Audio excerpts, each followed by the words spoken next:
नमस्कार, मैं चुनचुन कुमार। स्वागत है झारखंडी हिंदी न्यूज पर। चलिए जानते हैं आज की छोटी बड़ी सभी महत्वपूर्ण खबरों को। नौकरी की आस में पन्नी के नीचे सर्द रात काट रहे नौजवान। मोहराबादी मैदान में रात में पसरे धुंध के बीच नौकरी की प्रत्याशा में राज्य के विभिन्न इलाके से आए नौजवानों के लिए प्लास्टिक की पतली पन्नी के नीचे ही आशियाना है। अपने घरों में नाज नखरे के साथ रहने वाले ये नौजवान बापू वाटिका के समीप जाड़े की कैसे सर्द रात ठिठुर कर बिता रहे हैं। शनिवार को रात में यह मंजर देखने को मिला। सभी झारखंड सरकार से पुलिस विभाग में नौकरी मिलने की आस में यहाँ पिछले 12 दिनों से जमे हुए हैं। उनके लिए खाने पीने की भी कोई व्यवस्था नहीं है। 2 दिवसीय ट्रेड लाइसेंस शिविर में 500 दुकानदारों ने किया आवेदन। चैम्बर ऑफ कॉमर्स मानगो निगम ने लगाया शिविर। जमशेदपुर चैम्बर ऑफ कॉमर्स व मानगो नगर निगम ने राजस्थान भवन डिमना रोड में ट्रेड लाइसेंस बनवाने व रिन्यूअल के लिए 2 दिवसीय शिविर का उद्घाटन शनिवार को किया। उद्घाटन चैम्बर के संरक्षक मोहन लाल अग्रवाल व राजस्थान नव युवक संघ के अध्यक्ष विजय अग्रवाल व सचिव मनोज केजरीवाल ने किया। कैंप में 500 व्यापारियों ने नए लाइसेंस के लिए आवेदन दिया। उपभोक्ता के हितों को लेकर झारखंड गंभीर नहीं। राज्य आयोग में अध्यक्ष का पद महीनों से रिक्त। उत्पाद व सेवाओं के नाम पर होने वाली धोखाधड़ी व शोषण को रोकने के लिए उपभोक्ता संरक्षण अधिनियम लागू है। इसके बावजूद उपभोक्ता ठगे जाते हैं। उपभोक्ताओं के हितों की रक्षा के लिए झारखंड में राज्य उपभोक्ता विवाद निवारण आयोग व जिला स्तर पर जिला उपभोक्ता फोरम बनाया गया है। राज्य आयोग से लेकर जिला स्तर बने कई जिला उपभोक्ता फोरम में अध्यक्ष या सदस्यों का पद खाली पड़ा हुआ है। राज्य आयोग के अध्यक्ष जस्टिस तपेन्द्र सेन का कार्यकाल समाप्त होने के बाद से ही 2 सितंबर 2020 से रिक्त पड़ा है। अध्यक्ष पद पर अब तक किसी की नियुक्ति नहीं की गई है। रांची विमेंस कॉलेज ने जारी किया एमए इंग्लिश का provisional selection list. Ranchi women's college में पीजी इंग्लिश डिपार्टमेंट ने अपना पहला प्रोविजनल सिलेक्शन लिस्ट जारी कर दिया है। नामांकन 10 दिसंबर से 16 दिसंबर तक होगा। जनरल कैटेगरी के लिए 64.67%, एससी कैटेगरी के लिए 50.50%, एसटी कैटेगरी के लिए 51.25%, BC1 62% और BC2 62.25% कट ऑफ मार्क्स जारी किया गया है। चीन के साथ तनाव के बीच बड़ा फैसला। 15 दिन की लड़ाई के लिए हथियार व गोला बारूद रख सकेंगे सुरक्षा बल। चीन के साथ तनाव के बीच भारत ने बड़ा कदम उठाया है। सुरक्षा बलों को अब 15 दिनों के युद्ध के लिए हथियारों और गोला बारूद का स्टॉक तैयार करने का अधिकार दे दिया गया है। पूर्वी लद्दाख में चीन के साथ जारी तनातनी के बीच इस नए अधिकार और आपातकालीन खरीद की शक्ति का उपयोग करते हुए स्थानीय और विदेशी स्रोतों से रक्षा उपकरण और गोला बारूद के अधिग्रहण के लिए 50,000 करोड़ रुपए से अधिक खर्च किया जाएगा। यह कदम चीन व पाकिस्तान के साथ 2 फ्रंट वार की संभावनाओं को देखते हुए पुख्ता तैयारी की दिशा में देखा जा रहा है। साल का आखिरी सूर्य ग्रहण आज, जाने कितने बजे लगेगा ग्रहण।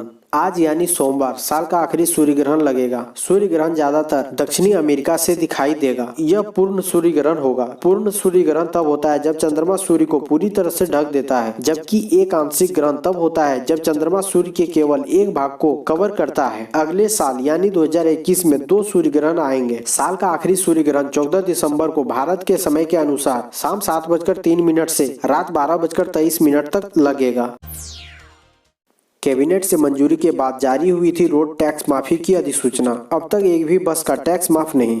राज्य सरकार ने लॉकडाउन के दौरान परिचालन बंद करने के कारण बसों पर लगे रोड टैक्स को माफ कर दिया गया था। कैबिनेट के मंजूरी के बाद 20 अक्टूबर को परिवहन विभाग की ओर से अधिसूचना जारी की गई थी, लेकिन कुछ बस संचालकों को छोड़ दे तो करीब 75% बस संचालकों को अब तक रोड टैक्स माफी का लाभ नहीं मिल सका है। इसका कारण है कि विभाग के आदेश पर बस संचालकों ने संबंधित डीटीओ के यहाँ आवेदन कर दिया था, लेकिन 10 दिसंबर को वीडियो कॉन्फ्रेंसिंग में परिवहन विभाग की ओर से सभी डीटीओ को कहा गया है कि अब बस संचालक NIC द्वारा बनाए गए नए ऑनलाइन पोर्टल पर टैक्स माफी के लिए आवेदन करें। रांची का ट्रैफिक सिस्टम होगा हाईटेक। ट्रैफिक लोड बढ़ने पर रूट डाइवर्ट कर देगा सिग्नल। रांची की ट्रैफिक व्यवस्था को हाईटेक और स्मार्ट बनाने के लिए एडेप्टिव ट्रैफिक कंट्रोल सिस्टम की बाकायदा तेज कर दी गई है। इस सिस्टम की शुरुआत होते ही शहर के हर अगले चौराहे पर हादसा होने या अन्य कोई रुकावट होने पर सिग्नल रूट डाइवर्ट कर देगा। पूरा system integrated traffic management system के तहत रेगुलेट होगा। जिन चौक चौराहों पर ट्रैफिक लोड होगा उसी के अनुसार टाइमर सेट किया जाएगा। बकाया बिजली बिल भरे। बिजली विभाग ने बकायेदार 156 घरेलू उपभोक्ताओं के काटे कनेक्शन। मानगो प्रखंड में ATP मशीन से बिल वसूली। बिजली विभाग ने शनिवार को मानगो व करनीडीह प्रखंड क्षेत्र में बकायेदारों के खिलाफ कनेक्शन काटो अभियान चलाया। इसमें करनीडीह प्रखंड में 106 घरेलू बिल बकायेदारों की लाइन काटी गई। इन पर 10.52 लाख रुपए बिल बकाया था। वहीं मानगो प्रखंड में 50 से अधिक उपभोक्ताओं की लाइन काटी। एक ऑटो मालिक को सीएनजी का एक ही परमिट मिलेगा, ज्यादा लेने पर होगी कार्रवाई। राजधानी रांची में परिवहन विभाग जल्द ही 2665 सीएनजी ऑटो को परमिट देने जा रहा है। एक मालिक को एक ही ऑटो का परमिट मिलेगा, ज्यादा परमिट लेने पर कार्रवाई होगी। सीएनजी ऑटो को 20 किलोमीटर के दायरे में ऑटो चलाने का परमिट मिलेगा। इसके पहले 2011 में ऑटो चालकों को जो 2335 परमिट मिले थे, उनके ऑटो को भी अब सीएनजी में कन्वर्ट कराने का निर्देश दिया गया है। परमिट के लिए आवेदन जमा करने का काम शुरू कर दिया गया है। भारतीय सेना में नौकरी का है सुनहरा मौका। रांची में आयोजित होगी आर्मी भर्ती रैली।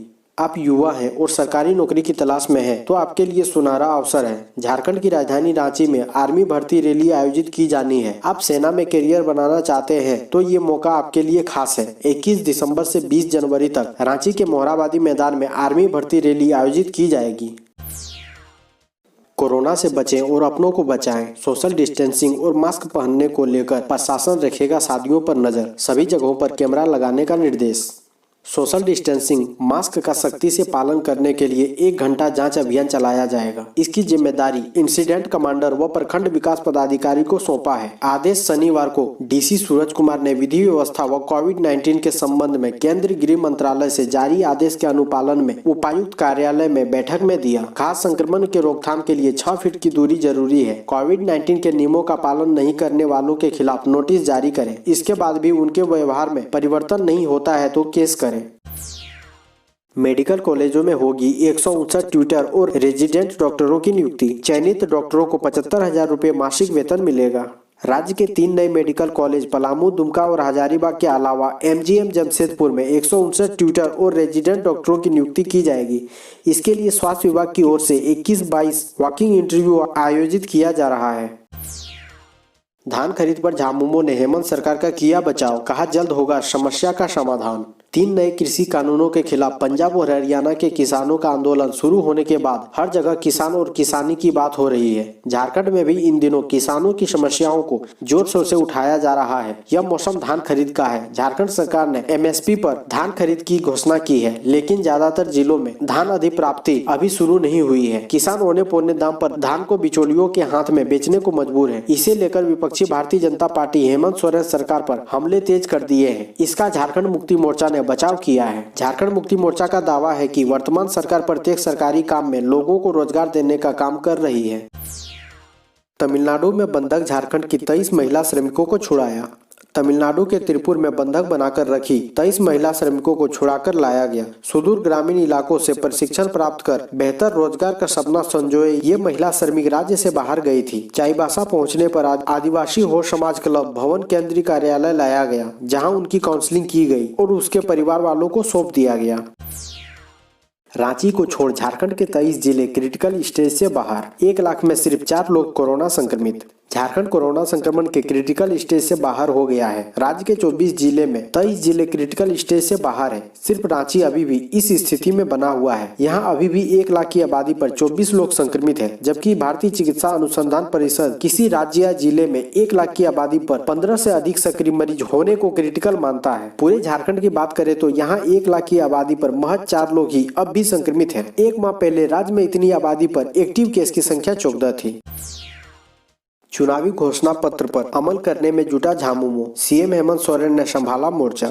हेमंत सोरेन सरकार के 1 साल इस माह पूरे हो जाएंगे। वर्षगांठ के मौके पर 29 दिसंबर को सरकार जहां अपने शासनकाल की उपलब्धियां समेटने में जुटी है, वहीं सत्तारूढ़ गठबंधन का नेतृत्व कर रहा झारखंड मुक्ति मोर्चा अपने चुनावी घोषणा पत्र पर अमल करने की वकायदा में लगा है। इस मौके पर खुद मुख्यमंत्री हेमंत सोरेन उन तमाम योजनाओं की घोषणा करेंगे जो झारखंड मुक्ति मोर्चा के चुनाव घोषणा पत्र का अहम हिस्सा रहा है। मोर्चा के रणनीति का राज्य सरकार को सुझाव भी प्रेरित किए जा रहे हैं। नहीं होगा झारखंड चैम्बर के 2020-21 का सत्र का चुनाव। परवीन जैन छावड़ा बन सकते हैं अध्यक्ष। झारखंड चैम्बर के 2020-21 का चुनाव इस बार टल गया है। 20 दिसंबर को इसका चुनाव होना था और 21 को परिणाम आने थे। कोविड-19 के मद्देनजर चुनाव लड़ रहे 44 प्रत्याशियों में से 23 ने स्वेच्छा से अपना नाम वापस ले लिया है। अब 21 सदस्य चुनाव के लिए बचे, जो सर्वसम्मति से निर्विरोध चुन लिए गए। इसके बाद प्रबल संभावना है कि परवीन जैन छावड़ा सर्वसम्मति से अध्यक्ष बन सकते हैं।